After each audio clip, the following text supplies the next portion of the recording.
Good morning students. तो आज हम यूजीसी नेट इकाई 6 के अंतर्गत लगे फणीश्वर नाथ रेणु जी का मेला आंचल उपन्यास के बारे में पढ़ने वाले हैं। तो फ्रेंड्स, आज हम इस उपन्यास का संपूर्ण निचोड़ पढ़ने वाले हैं। मेला आंचल का प्रकाशन वर्ष कब का है? इसका प्रकाशन वर्ष है 1954 ईस्वी है। फणीश्वर नाथ रेणु जी की प्रसिद्धि और उनके यश को युगों युगों तक सुरक्षित रखने वाला उनका प्रथम उपन्यास मेला आंचल को माना जाता है। कहा जाता है कि मेला आंचल के प्रकाशन के लिए रेणु जी को पटना की गलियों की खाक छानी इन्होंने, जो इनकी तीसरी पत्नी थी लतिका, इसके सारे गहने बेचे। तब जाकर कुछ मित्रों के सहयोग से समता प्रकाशन से यह उपन्यास प्रकाशित हो सका। मेला आंचल उपन्यास ने रेणु को साहित्य संसार में प्रथम कोटि के उपन्यास के रूप में ही इन्होंने प्रतिष्ठित नहीं किया, हिंदी के आंचलिक उपन्यास लेखक के रूप में भी प्रथम स्थान पर लाकर खड़ा कर दिया है इस उपन्यास ने मेला आंचल। रेणु जी ने अपने मेला आंचल उपन्यास को आंचलिक उपन्यास की संज्ञा प्रदान की है। मेला आंचल उपन्यास की प्रसिद्धि इतनी बड़ी कि राजकमल प्रकाशन के तत्कालीन प्रबंधक निदेशक कौन थे? ओम प्रकाश जी। इन्होंने इस संस्करण की बची सारी प्रतियां समता प्रकाशन से खरीदकर उसे नष्ट कर दोबारा से इसे नए क्लेवर में अपने राजकमल प्रकाशन से इसको प्रकाशित करवाया। मेला आंचल की भूमिका में सह रेणुका जी कहते हैं कि यह मेला आंचल एक आंचलिक उपन्यास है। इसकी कथानक है पूर्णिया, बिहार राज्य का एक जिला, जिसके एक और नेपाल है, दूसरी ओर पाकिस्तान और पश्चिम बंगाल है। विभिन्न सीमा रेखा से इसकी बनावट मुकम्मल हो जाती है। किसकी? जो कि पूर्णिया जिला है। मेला आंचल कथा में विविधता को लेकर रेणु जी क्या कहते हैं कि इसमें फूल भी है, शूल भी, धूल भी, गुलाब भी, कीचड़ भी, चंदन भी, सुंदरता भी, कुरूपता भी, किसी से दामन बचाकर निकल नहीं पाया ये उपन्यास। रेणु जी ने पूर्णिया जिला की जिस गांव को कहानी के केंद्र में रखा है वो गांव है मैरीगंज। यह गांव हर दृष्टिकोण से पिछड़ा हुआ है। वस्तुतः यह केवल एक गांव की कहानी नहीं, अपितु भारत के प्रत्येक गांव की कहानी है जो अपने पिछड़ेपन में मैरीगंज ही है। मेला आंचल दो खंडों में विभक्त है। प्रथम खंड में 44 तथा द्वितीय खंड में 23 परिच्छेद है। कितने हैं? पहले खंड में है 44 और दूसरे खंड में है 23। मेला आंचल उपन्यास में पात्रों की संख्या कितनी है? 275। इसमें पात्र कितने लगे हुए हैं? 275। कुछ पुरुष पात्र है और कुछ स्त्री पात्र है। सबसे पहले हम पुरुष पात्रों को देख लेते हैं। पुरुष पात्र कौन कौन से हैं? डॉक्टर प्रशांत। डॉक्टर प्रशांत कौन है? ये कर्मठ है, कुशल व्यक्ति है, अध्यवसायी है, समाजसेवी है, दोनों का हितैषी है। कौन? डॉक्टर प्रशांत। यह एक युवा डॉक्टर है जो अपनी शिक्षा पूर्ण करके इस गांव को कार्यभूमि के रूप में इसने चुना है। किसको? मैरीगंज गांव को। तहसीलदार विश्वनाथ प्रसाद ये कानूनी दाव पेच में माहिर है, गांव का सर्वाधिक सम्मानित व्यक्ति है। कौन है? विश्वनाथ प्रसाद। और ये कमली के पिता है जो कि एक जमींदार है। फिर आते हैं ठाकुर रामकृपाल सिंह। ये राजपूत टोले का प्रमुख है, अनपढ़ किंतु चतुर व्यक्ति है। कालीचरण गांव के युवकों का नेता है ये और सोशलिस्ट पार्टी का कर्मठ कार्य करता है। सेवादास माया अथवा स्त्री के चक्कर में फंसा दुष्चरित्र मेहनत है ये। बालदेव कर्मठ है, भावुक है, कांग्रेसी कार्यकर्ता है ये। बावन दास सच्चा देशभक्त है, गांधी जी का प्रतिरूप और शहीद हो चुका है ये। रामदास दुर्बल चरित्र है इसका और मेहनत है ये। चलित्र दास साहसी और डकैती है। खिलावन यादव टोली का नेता है ये। ज्योतिषी काका पंडित ओझा खूब मंडूक प्राणी है ये। अब देख लेते हैं हम प्रमुख नारी पात्रों को। प्रमुख नारी पात्र कौन है? कमला है, तहसीलदार की अभागी बेटी है, भावुक पुत्री है, प्रशांत की प्रेमिका है ये। लक्ष्मी कीचड़ में फंसा कमल है ये और ममता होगी। अब देख लेते हैं हम गौण नारी पात्र कौन कौन से है। मौसी पार्वती है, गांव अलौकिक क्रूरता की शिकार है ये। विधवा स्त्री है, डायन का आरोप है इन पर। मंगला चरखा सेंटर की मास्टरनी है ये। आवारानी कोमल हृदय वाली है, कांग्रेसी कार्यकर्ती है। फूलिया अनेक प्रेम प्रसंगों में फंसी युवती है ये। राम पियरिया रामदास का नासुर कुटिल युवती है ये। गौण पुरुष पात्र वासुदेव हो गए। वासुदेव कौन है? कालीचरण का दाहिना हाथ है, दुर्बल युवक है ये। तहसीलदार हरगोरी अपनी दुर्दता का शिकार भ्रष्ट तहसीलदार है ये, प्यारू। डॉक्टर प्रशांत का कर्मठ सेवक है ये, Pyaru. W D Martin Meriganj गांव के नामकरण का मूलाधार, सहृदय अंग्रेज, जिसने ही मेरीगंज गांव का नामकरण किया था अपनी पत्नी मेरी के नाम पर। सोमाजट खूंखार व्यक्ति है ये। खलासी विवाहोत्तर कामी व्यक्ति है ये। लरसिंह दास दुर्देव कामुक साधु है ये जो है गांव वालों को अंधविश्वास में फंसाए रखता है ये। रामकिशन बाबू अंग्रेजी कार्यकर्ता है ये। तो फ्रेंड्स ये है इसके मेला आंचल उपन्यास के पात्र। यहाँ से अभी 28 जून 2024 को क्वेश्चन भी पूछा गया था। कहाँ से? प्रमुख पात्रों से। इसमें पात्र दिए गए थे, कुछ पात्र अन्य अन्य उससे दे रखे थे और कुछ पात्र मेला आंचल उपन्यास से दिए थे। तो यहाँ से इसको छांटने के लिए आया था कि कौन से पात्र इस उपन्यास में लगे हुए हैं।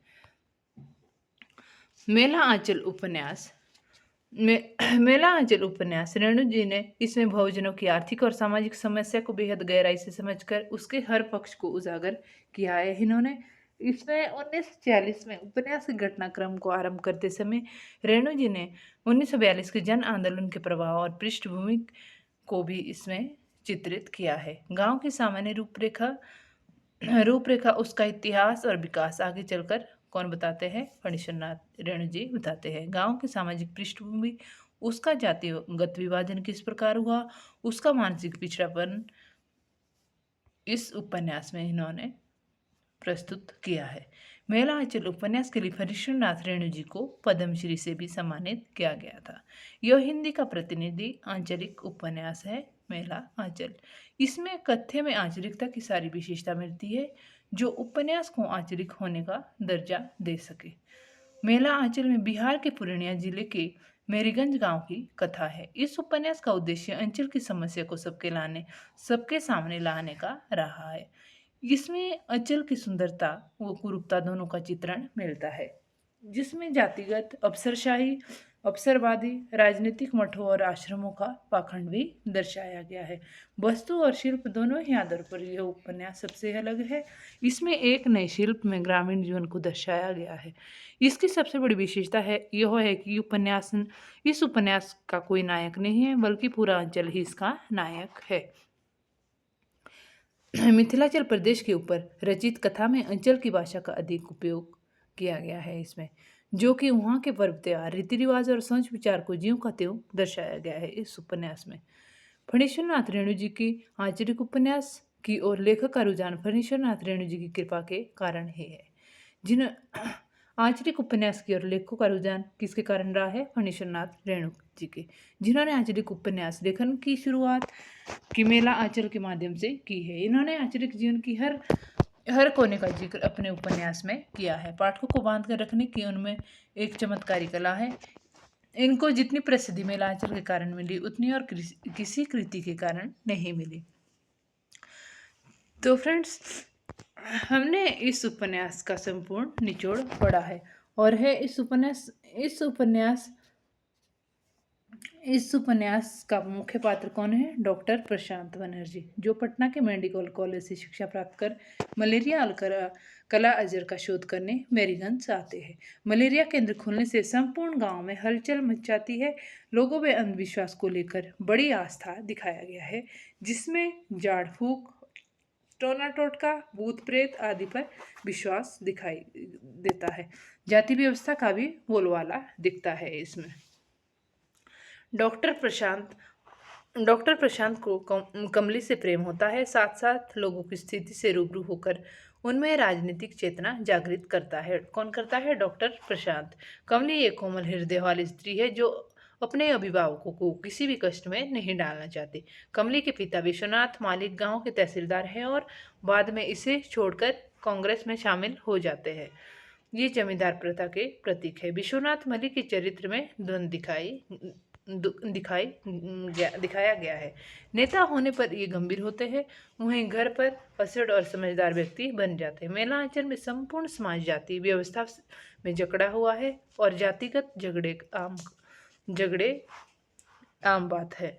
जातिगत शक्ति संतुलन भी सामाजिक संरचना ही करता है। प्रत्येक जाति का अलग टोला है। दलितों के टोले में दूसरे जाति के तभी प्रवेश करते हैं जब उनका कोई स्वार्थ हो। छुआछूत का वातावरण है। भंडारे में सब जाति के अनुसार लोग बैठ के खाते हैं। लेखक के आर्थिक समस्या को मेरीगंज की सबसे बड़ी समस्या माना है। यह भी कहा जाता है कि मेरीगंज का जहालात समाप्त नहीं होगी तब ये अंचल मेला ही रहेगा। लेखक ने डॉक्टर प्रशांत का चरित्र में यह दर्शाया है कि वह पैसे कमाने नहीं बल्कि बीमारी का इलाज खोजने आया है। आकर्षक प्रस्ताव को ठुकरा कर उसने जानकर यह गांव चुना है, किंतु बाद में गांव की स्थिति से वाकिफ होकर सोचने लगा है कि जिनके लिए जीवन का अर्थ भूख और बेबसी है, उनके लिए दवाई किस काम की है। उसके लिए बेहतर यही है कि भूख और बेबसी के स्थान पर मलेरिया से बेहोश होकर शांतिपूर्ण मृत्यु प्राप्त कर सके। कौन कहता है? डॉक्टर प्रशांत कहता है। तो फ्रेंड्स, इसमें आगे अगर आप डिटेल से पढ़ना चाहते हैं तो इसको आप डिटेल से पढ़ सकते हैं, क्योंकि जितने भी इसमें इम्पोर्टेंट था मैंने सब आपको बता दिया है इस वीडियो में। इसको आप आगे जाकर यदि आप पढ़ना चाहें तो इसको स्वयं भी पढ़ सकते हैं। ये इसको मैंने संपूर्ण इसकी पूरी वीडियो बना रखी है, पूरी PDF बनाई है। यदि आप इसको पढ़ना चाहें तो आप इसको स्वयं पढ़ सकते हैं। अब आते हैं इसके महत्वपूर्ण कथन है। ये देखो, यहाँ से भी थोड़ा इम्पोर्टेंट है। प्यारू जो डॉक्टर प्यारू है, ये प्रशांत का बड़ा ही स्वाभाविक सेवक है। पहले वो किसी होम्योपैथी डॉक्टर के साथ कार्य करता था, बाद में किसके साथ करता है? डॉक्टर प्रशांत के साथ। WD मार्टिन, ये कौन है? एक गोरा साहब है जिसने अपनी पत्नी मेरी के नाम पर गांव का नामकरण रखा था। क्या रखा था? मेरीगंज। मेरीगंज में उसकी पत्नी मलेरिया बुखार से मर जाती है। किसकी? WD मार्टिन की, जो कि एक अंग्रेज है। जी मार्टिन मेरीगंज में क्या करता है? ये नील की खेती करता है। मेला आंचल उपन्यास में एक प्रसंग में बिहार के 2 कवि विद्यापति और रामधारी सिंह दिनकर की भी चर्चा हुई है इस उपन्यास में। अब देख लेते हैं हम महत्वपूर्ण कथन है, गरीबी और जहलात इस रोग के 2 कीटाणु हैं। कौन कहता है? ये डॉक्टर प्रशांत कहते हैं। भावुकता का दौरा भी एक खतरनाक रोग है। डॉक्टर तरफदार कहता है। नए संसार के लिए इंसान को स्वस्थ और सुंदर बनाना चाहता है। कौन बनाना चाहता है? डॉक्टर प्रशांत। कोई दिल नामक ऐसा भावयंत्र भी है जो बायोलॉजी के सिद्धांतों से परे है। कौन कहता है? ये डॉक्टर प्रशांत कहते हैं। तो फ्रेंड्स, यहाँ से आप महत्वपूर्ण कथन को भी स्वयं ही पढ़ सकते हैं। ये जितने भी महत्वपूर्ण कथन रहे हैं ये मैंने इस वीडियो में इस PDF में डाले हैं। तो फ्रेंड्स, यदि आपको ये वीडियो पसंद आती है तो लाइक, शेयर और सब्सक्राइब जरूर कीजिएगा। इसी के साथ आज हमारी वीडियो समाप्त होती है।